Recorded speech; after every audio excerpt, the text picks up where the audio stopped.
नमस्कार दोस्तों। ITI second year सभी ट्रेडों के लिए जो वर्कशॉप कैलकुलेशन एंड साइंस का एमसीक्यू सीरीज हम चला रहे हैं उसमें आज का वीडियो नंबर दूसरा है।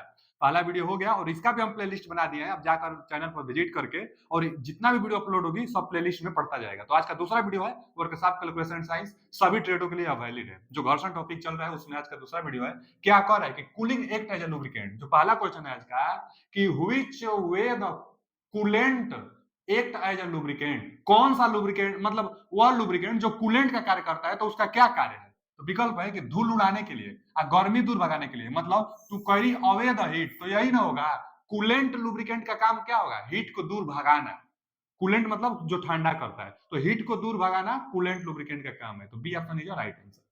अगला क्वेश्चन क्या है, घर्षण गुणांक को निरूपित करने के लिए हम तो बार बार आपको पढ़ा रहे हैं कि यह घर्षण जो टॉपिक चल रहा है हमारा, इसमें घर्षण बल बराबर फॉर्मूला क्या होता है, म्यू यस चाहे म्यू इनटू एन। एन को क्या कहते हैं, नॉर्मल फोर्स कहते हैं। तो एफ क्या है, घर्षण बल है। म्यू क्या है, घर्षण गुणांक है। तो घर्षण गुणांक को किससे प्रदर्शित करते हैं, म्यू से। तो B option is right answer. घर्षण गुणांक को म्यू से। एन क्या है, नॉर्मल फोर्स, यही भार के बराबर यानी डब्ल्यू के बराबर भी हो जाता है। अगला क्वेश्चन क्या है कि विक फीड स्नेहक। देखिए विक फीड स्नेहक कभी भी आ जाए नाम तो यह ऑयल स्नेहक है। मतलब विक फीड के लिए जो स्नेहक का प्रयोग होता है, जिस लुब्रिकेंट का प्रयोग किया जाता है वह ऑयल लुब्रिकेंट, वो भी कौन, लॉयव ऑयल। तो क्या दिया है कि what type of lubricant is used in, देखिए दे दिया विक फीड लुब्रिकेंट सिस्टम। तो विक फीड लुब्रिकेंट सिस्टम में हमेशा तेल का प्रयोग किया जाता है, वो भी लैब तेल का। तो A option is right answer. ये बार बार क्वेश्चन पूछ चुका है, 11 में तो बहुत बार पूछता था यह। तो क्या है, लैब ऑयल। लैब ऑयल क्या है, तो विक फीड सिस्टम में प्रयोग की जाती है। तो विक फीड लुब्रिकेंट सिस्टम में लैब ऑयल का प्रयोग की जाती है। अगला क्वेश्चन क्या है कि यदि घर्षण गुणांक 10.4 है, घर्षण गुणांक दे दिए म्यू का मान 10.4 है, और द्रव्यमान 1000 किलोग्राम के शरीर के साथ स्थानांतरित की जाती है। 1000 किलो क्या कहते हैं कि 1000 किलोग्राम के शरीर को स्थानांतरित की जाती है।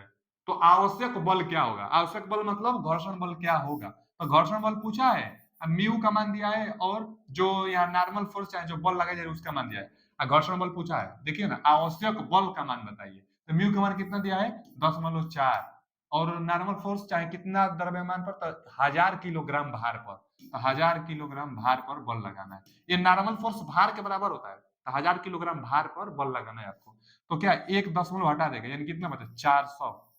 400 न्यूटन। बल का मात्रक न्यूटन होता भी है ना, तो 400 newton. B option is right answer. Formula बस एक याद कर लीजिए, घर्षण में सब इसी से हो जाएगा।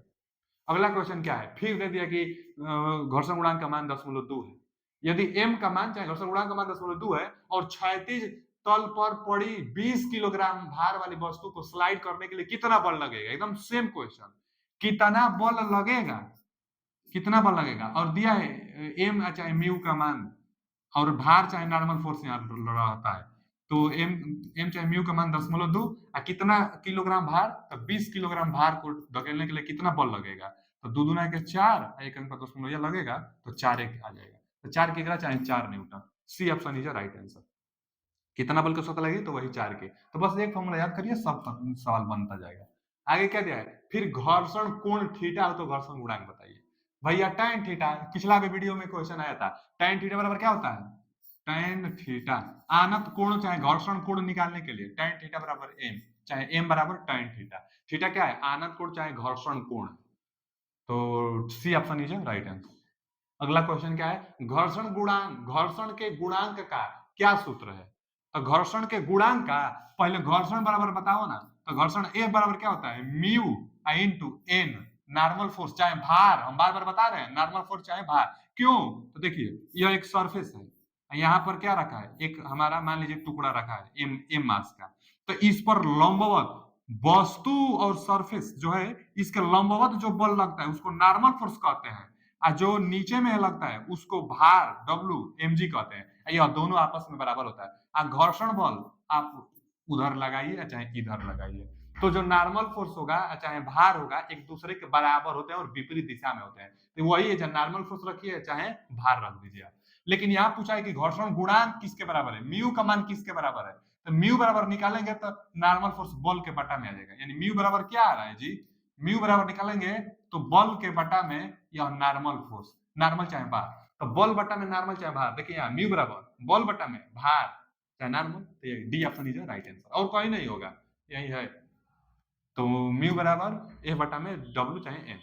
अगला क्वेश्चन क्या है, संपर्क सतहों के बीच सामान्य प्रतिक्रिया, मतलब वही normal reaction between connecting surface. अच्छा जी, दिया है ना कि which force is directly proportional, कौन सा बल है जो डायरेक्टली प्रोपोर्शनल है किसके, नॉर्मल रिएक्शन के, नॉर्मल बल के, तो भैया घर्षण बल है। F बराबर म्यू इंटू एन, तो नॉर्मल फोर्स डायरेक्टली प्रोपोर्शनल है फ्रिक्शन फोर्स के। यही पूछा है कि डायरेक्टली प्रोपोर्शनल व्हिच फोर्स, कौन सी फोर्स है जो डायरेक्टली प्रोपोर्शनल है नॉर्मल रिएक्शन के, नॉर्मल रिएक्शन के डायरेक्टली प्रोपोर्शनल घर्षण बल है, घर्षण बल, C option is right answer, घर्षण बल।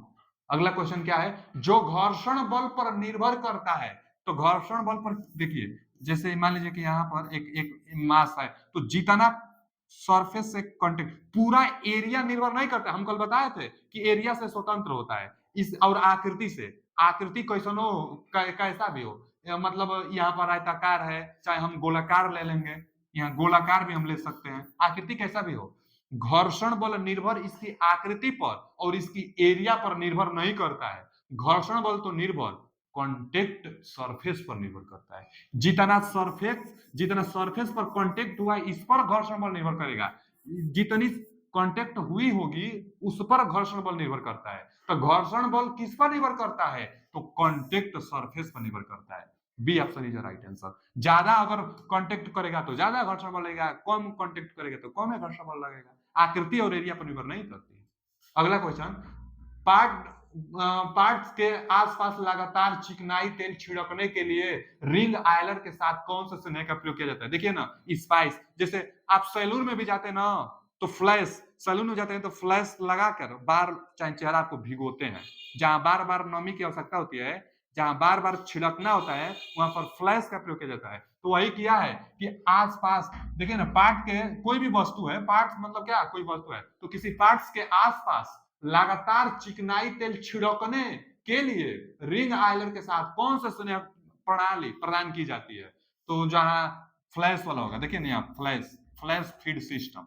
तो फ्लैश फीड सिस्टम जो होती है ना, वो बार बार चिकनाई देने के लिए, कोई भी मशीन पर काम करता है ना, तो रखा रहता है, फ्लैश मार देता है कि चिकनाई बनी रहे, फ्लैश मार देता है चिकनाई नमी बनाई रहे, मतलब स्नेहक बना रहे, लुब्रिकेंट बार बार देने के लिए किसका प्रयोग किया जाता है, तो फ्लैश फीड सिस्टम का प्रयोग किया जाता है।